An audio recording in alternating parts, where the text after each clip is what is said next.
आप देख रहे हैं अमेज नाउ। गंगा, यमुना, राप्ती और गोमती के तटवर्ती इलाकों से खबरें आप तक। नमस्कार, सत्य घटना के आज के अंक में आपका स्वागत है। मैं हूं प्रियंका। शुरुआत करते हैं आज की मुख्य घटनाओं से। गोरखपुर दौरे के दूसरे दिन सीएम योगी आदित्यनाथ ने जनता दरबार लगाकर सुनी लोगों की समस्याएं। मुख्यमंत्री योगी आदित्यनाथ ने गोरखपुर से ही कानपुर और आगरा मेट्रो की प्रथम प्रोटोटाइप ट्रेन का वर्चुअल रूप से किया अनावरण। गोरखपुर जनपद में प्रधानमंत्री नरेंद्र मोदी के जन्म दिवस पर आयोजित रक्तदान शिविर का सीएम योगी आदित्यनाथ ने किया उद्घाटन। गोरखपुर दौरे पर पहुंची समाजवादी पार्टी महिला सभा की राष्ट्रीय अध्यक्ष जूही सिंह का सपाइयों ने किया जोरदार स्वागत। और आजमगढ़ जनपद में सड़क किनारे सो रहे पति पत्नी को ट्रक ने कुचला, मौके पर हुई मौत। अब सत्य घटना विस्तार। गोरखपुर दौरे के दूसरे दिन सीएम योगी आदित्यनाथ ने जनता दर्शन कार्यक्रम में जन समस्याएं सुनी। गोरखनाथ मंदिर परिसर में स्थित यात्री निवास में आयोजित जनता दर्शन कार्यक्रम में सीएम योगी के सामने ज्यादातर मामले जमीन विवाद और पुलिस से जुड़े रहे, जिन्हें सीएम ने शीघ्र निस्तारण का अधिकारियों को निर्देश दिया। इसके पश्चात सीएम योगी आदित्यनाथ ने गोरखनाथ मंदिर में युग पुरुष ब्रह्मलीन महंत दिग्विजयनाथ महाराज के 12वीं एवं राष्ट्रसंघ महंत अवैधनाथ महाराज की 7वीं पुण्यतिथि पर आयोजित श्रद्धांजलि कार्यक्रम का शुभारंभ किया। पुण्यतिथि समारोह के अंतर्गत आयोजित प्रातःकालीन साप्ताहिक संगोष्ठी के प्रथम दिन एक भारत श्रेष्ठ भारत की संकल्पना ही समर्थ भारत का मार्ग प्रशस्त करेगा विषय पर आयोजित संगोष्ठी की अध्यक्षता करते हुए उत्तर प्रदेश के मुख्यमंत्री एवं गोरक्ष पीठाधीश्वर महंत योगी आदित्यनाथ ने कहा कि एक भारत श्रेष्ठ भारत की संकल्पना ही समर्थ भारत की आधारशिला है। आज प्रत्येक भारतीय अपनी परंपराओं, रामायण और महाभारत की कथाओं को अपने परिवार के संस्कारों से ही जाना जाता है, जो भारत को श्रेष्ठ बनाता है। ब्राह्मण ग्रंथों के बारे में, रामायण के बारे में, महाभारत के बारे में, उपनिषदों के बारे में, पुराणों के बारे में तो क्या ज्यादा जानता है। और रामायण और महाभारत को भारत के अंदर ऐसे पवित्र महाकाव्य हैं जिनकी कथा हर भारतीय अपने जन्म के साथ, अपने परिवार की विरासत के साथ, अपनी कथाओं के माध्यम से, गाथाओं के माध्यम से सुनता चला रहा है। सीएम योगी आदित्यनाथ ने आज गोरखनाथ मंदिर से कानपुर और आगरा मेट्रो की प्रथम प्रोटोटाइप ट्रेन का वर्चुअल अनावरण किया। इस मौके पर उन्होंने कहा कि आज हमारे लिए उल्लास का क्षण है। वास्तव में मेट्रो जैसा सुरक्षित और आरामदायक पब्लिक ट्रांसपोर्ट हमारी आवश्यकता है। कानपुर और आगरा में मेट्रो का काम लगभग पूरा हो चुका है। इसके साथ ही 5 अन्य प्रमुख शहरों गोरखपुर, वाराणसी, प्रयागराज, मेरठ और झांसी में मेट्रो के लिए डीपीआर तैयार है या अंतिम चरण में है। जल्द ही इन शहरों में भी पब्लिक ट्रांसपोर्ट की बेहतरीन सुविधा उपलब्ध होगी। गोरखपुर जनपद में समाजवादी पार्टी के कार्यकर्ताओं द्वारा बीते 17 सितंबर को प्रधानमंत्री नरेंद्र मोदी का जन्म दिवस राष्ट्रीय जुमला दिवस के तौर पर मनाया गया। इस दौरान बढ़ती बेरोजगारी को लेकर समाजवादी पार्टी के पूर्व महानगर सचिव आफताब अहमद और विनोद यादव के नेतृत्व में कार्यकर्ताओं ने असरन चौराहे के समीप जूता पॉलिश कर अपना रोष दर्ज कराया। समाजवादी पार्टी के पदाधिकारियों का कहना है कि मोदी सरकार प्रतिवर्ष 2 करोड़ रोजगार देने की बात कहकर सत्ता में आई थी, पर आज केंद्र सरकार रोजगार के मुद्दे पर पूरी तरह मौन है। देश में एक साल में बेरोजगारी दर 2.4% से बढ़कर 10.3% हो गई है। आज समाजवादी पार्टी के कार्यकर्ताओं द्वारा देश के प्रधानमंत्री नरेंद्र मोदी के जन्मदिन के अवसर पर समाजवादी पार्टी के कार्यकर्ताओं ने राष्ट्रीय बेरोजगार दिवस के तौर पर मनाने का काम किया गया। आज आम जनता के जूते में भी हम लोग पॉलिश लगाया गया। हम लोग के पास रोजगार न होने के कारण लगातार महंगाई बढ़ती जा रही है। आम जनता परेशान है। गोरखपुर जनपद में अखिल भारतीय उद्योग व्यापार मंडल एवं उत्तर प्रदेश युवा उद्योग व्यापार मंडल के संयुक्त तत्वाधान में कोरोना वैक्सीन का निःशुल्क कैंप आयोजित किया गया, जिसका उद्घाटन इंडियन मेडिकल एसोसिएशन गोरखपुर के अध्यक्ष डॉक्टर मंगलेश श्रीवास्तव एवं विशिष्ट अतिथि डॉक्टर महेंद्र अग्रवाल ने फीता काटकर किया। गीता प्रेस अतिथि भवन में लगे इस निःशुल्क वैक्सीनेशन कैंप में लोगों को कोविशील्ड वैक्सीन की दोनों डोज लगाया गया।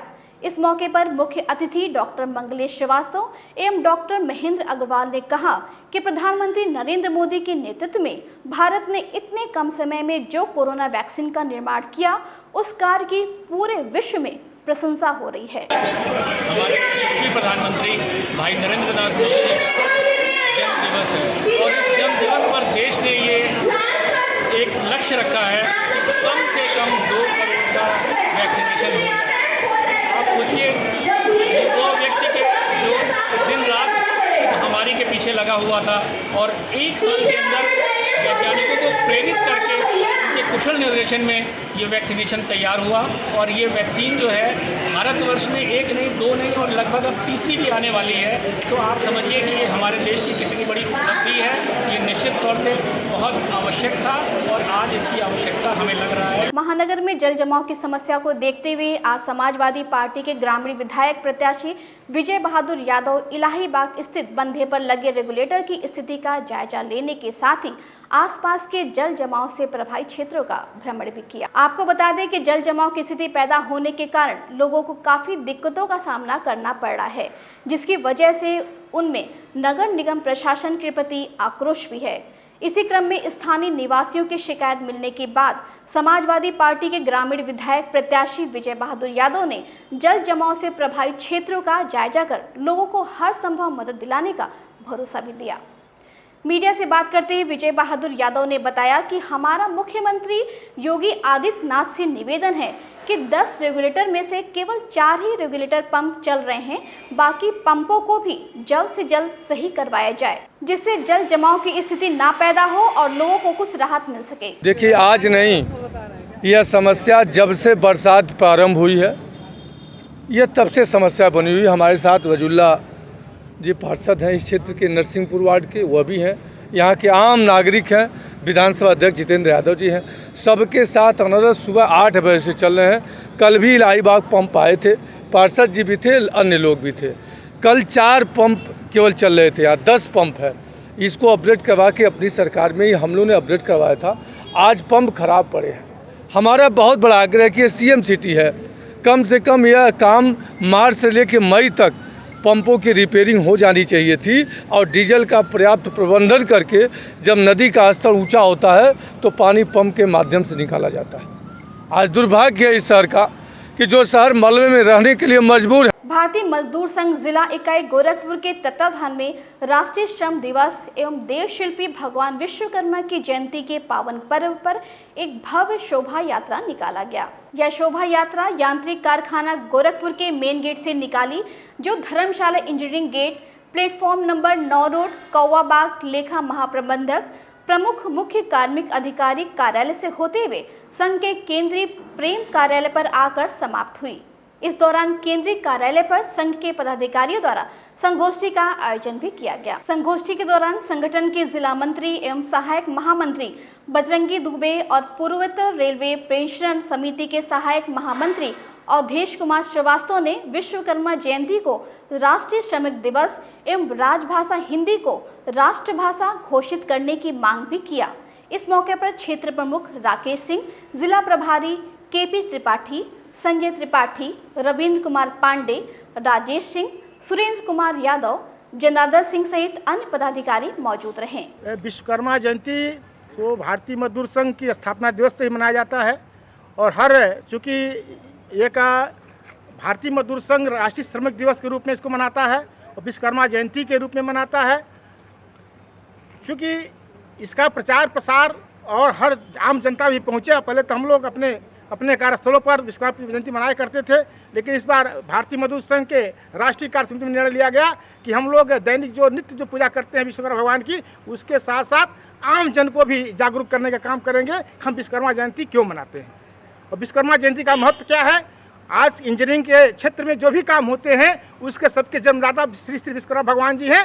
उनको हमको याद करने का काम, उनसे प्रेरणा लेने का काम करने के लिए यह जयंती मनाई जा रही है। इसके साथ साथ हमारी भारत सरकार से मांग भी है कि विश्वकर्मा जयंती को राष्ट्रीय श्रमिक दिवस घोषित किया जाए। प्रधानमंत्री नरेंद्र मोदी के जन्मदिन के मौके पर बीजेपी द्वारा चलाए जा रहे सेवा एवं समर्पण अभियान के तहत भारतीय जनता पार्टी युवा मोर्चा महानगर एवं जिला इकाई गोरखपुर द्वारा विशाल रक्तदान शिविर का आयोजन किया गया।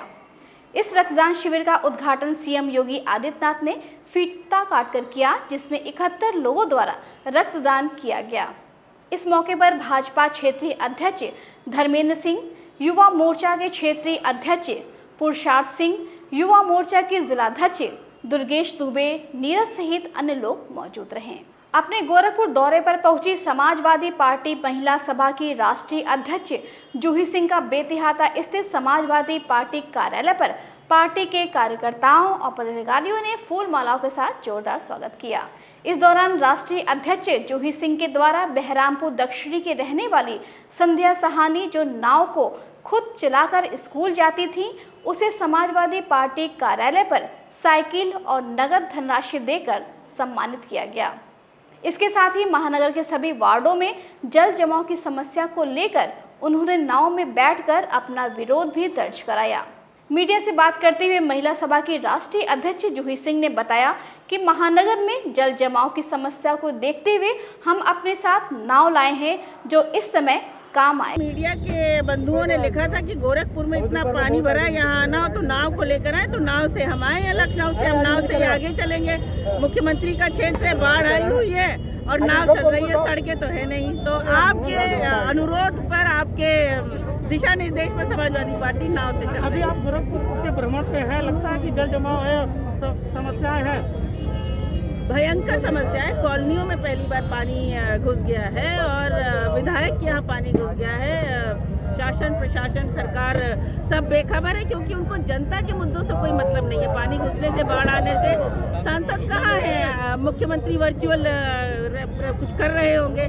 तो इस तरह की प्रशासन से बहुत ही शिकायत है जनता को, और हम आंदोलन करेंगे, कर रहे हैं। बस्ती जनपद के परशुराम थाना क्षेत्र स्थित बेदीपुर गांव में पिलर पर बना मकान बीते शुक्रवार रात अचानक ढह गया। घर में परिवार के 10 सदस्य सो रहे थे, जो मलबे के नीचे दब गए। हादसे में परिवार की 2 युवतियों की मौत हो गई, जबकि 8 अन्य सदस्य गंभीर रूप से घायल हो गए, जिसका इलाज जिला अस्पताल अयोध्या में चल रहा है। प्राप्त जानकारी के मुताबिक बेदीपुर चौराहे पर स्थित मोहम्मद अली का पक्का मकान बेसमेंट पर बना था, जिसमें कई वर्षों से उनका परिवार उसी मकान में रहता था। शुक्रवार की रात में खाना खाकर परिवार के 10 सदस्य अपने अपने जगह पर सो गए। अचानक रात में मकान ढह गया और मलबे में परिवार के सभी लोग दब गए, जिसकी वजह से 2 युवतियां तरन्नुम फातिमा और सना फातिमा की मौके पर ही मौत हो गई, जबकि परिवार के 8 सदस्य गंभीर रूप से घायल हो गए, जिनका इलाज अयोध्या में चल रहा है। बारिश के नाते पूरा मकान गिर गया आपका? पूरा मकान गिर गया। कितने बजे की घटना है? 11 बजे का। कोई आया था जिले का अधिकारी? कोई नहीं आया। कुछ आश्वासन नहीं मिला आपको? आश्वासन नहीं मिला आपको? अभी नहीं। अच्छा, क्या कह रहे हैं अधिकारी? आश्वासन दे रहे हैं। आश्वासन दे रहे हैं। अच्छा, इलाज कहाँ चल रहा है जो घायल? फैजाबाद। क्या नाम है आपका? मोहम्मद असलम। क्या है आप मृतक के? इस संबंध में जिलाधिकारी सौम्या अग्रवाल ने बताया कि घायलों का इलाज चल रहा है और आपदा विभाग से रिपोर्ट मांगकर मुआवजा दिया जाएगा। गांव वेदीपुर में 2 बच्चियों की जो है दीवार गिरने से डेथ हो गई है, तो उनको दैवीय आपदा के अंतर्गत जो अनुमानित धनराशि है वो दी जाएगी, और अन्य प्रकार की जो भी सुविधा सरकार की तरफ से है, राशन इत्यादि, उस माध्यम से भी पूरे परिवार की सहायता करी जाएगी। बलिया जनपद की पुलिस ने इवनिंग वॉक करने के दौरान महिलाओं से चेन स्नैचिंग और लूट करने वाले गैंग के मास्टरमाइंड सहित 4 अंतर जनपदीय लुटेरों को गिरफ्तार करने में सफलता प्राप्त की है। इन लुटेरों को बलिया पुलिस और एसओजी की संयुक्त टीम ने पॉलिटेक्निक गेट के पास से गिरफ्तार किया, जिनके पास से पुलिस ने एक चेन, 22,700 रुपये नगद सहित एक मोटरसाइकिल और 3 चोरी का मोबाइल बरामद किया है। पकड़े गए लुटेरों में से एक जिला समाज कल्याण विभाग का वसूली करने वाला सहायक मिला है, जो गैर जनपदों के चेन स्नैचिंग गिरोह को बुलाकर अपने यहाँ पनाह देता था। आज थाना कोतवाली परिसर में एक पीसी आयोजित की जा रही है, जिसके अंतर्गत 4 अपराधियों को, जो कि चैन लूट के अपराधी हैं, शातिर अपराधी हैं, इसको गिरफ्तार कर जेल भेजा जा रहा है। और इन्होंने हमारे जनपद में कोतवाली थाना क्षेत्र के अंतर्गत भी कई चैन लूट की घटनाओं को अंजाम दिया। पीछे काफ़ी दिनों से गैंग काम कर रहा था। एक अंतर जनपदीय गैंग है। सभी मूलतः चारों ये देवरिया जनपद के रहने वाले हैं। इनके पास से 22,700 रुपये नगद, जो कि चैन की लूट के ही नकदी है। इसके अतिरिक्त एक लूट में गई चैन बरामद हुई है। 3 इनके पास से मोबाइल फ़ोन तथा एक मोटरसाइकिल वो भी चोरी की है, जो कि इन्होंने जनपद मऊ से चुराई थी, इस काम को उद्देश्य देने के लिए। इस मामले में आज यहाँ पर इन लोगों को गिरफ्तार कर सर, जैसे का जो मुख्य सूत्रकर्ता है वो इसमें अनूप कुमार हैं और जो जिला समाज कल्याण विभाग के वसूली सहायक हैं, उनके द्वारा ये काम, मतलब उनके यहाँ पर किराए पर रहते थे। इसके अतिरिक्त वही लोग अपने अन्य सदस्यों को बुलाते थे, विभिन्न प्रकार की आपराधिक गतिविधियों को करवाने के पीछे मास्टरमाइंड के रूप में वो काम करते थे। आजमगढ़ जनपद के मुबारकपुर थाना क्षेत्र स्थित आजमगढ़ गोरखपुर राज्य मार्ग पर सड़क किनारे सो रहे पति पत्नी को अनियंत्रित ट्रक ने रौंद दिया, जिससे दोनों की मौके पर ही मौत हो गई। आपको बता दें कि मुबारकपुर थाना क्षेत्र के बनकट गांव निवासी सेवक को हाल ही में प्रधानमंत्री आवास योजना का लाभ मिला था, जिससे वह अपने पुराने मकान को तोड़कर पीएम आवास योजना के तहत मिले आवास का निर्माण कार्य करा रहा था। मकान अधूरा होने के कारण पति और पत्नी बीते शुक्रवार की रात निर्माणाधीन आवास के सामने सड़क किनारे सोए हुए थे।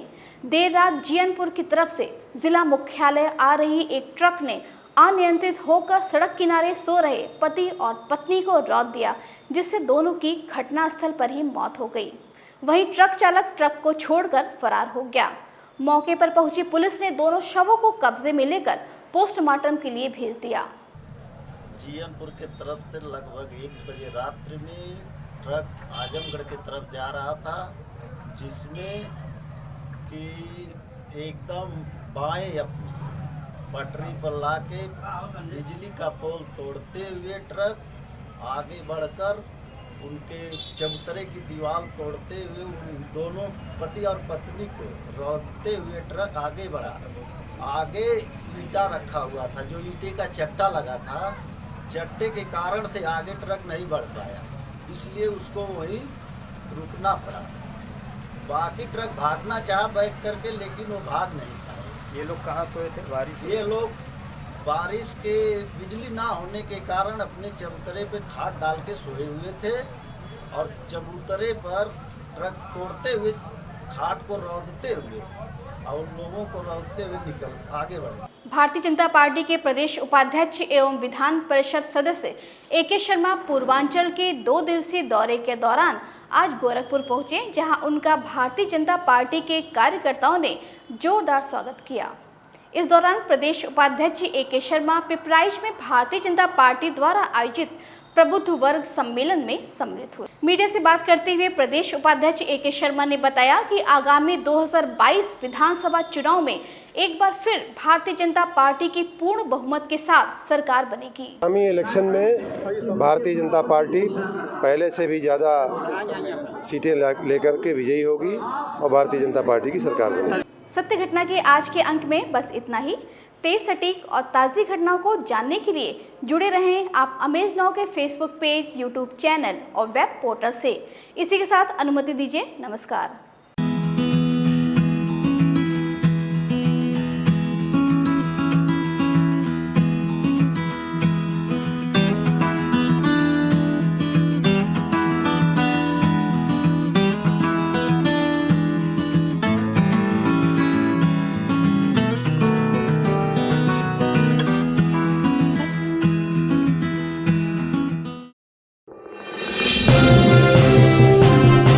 आप देख रहे हैं अमेज नाउ। गंगा, यमुना, राप्ती और गोमती के तटवर्ती इलाकों से खबरें आप तक।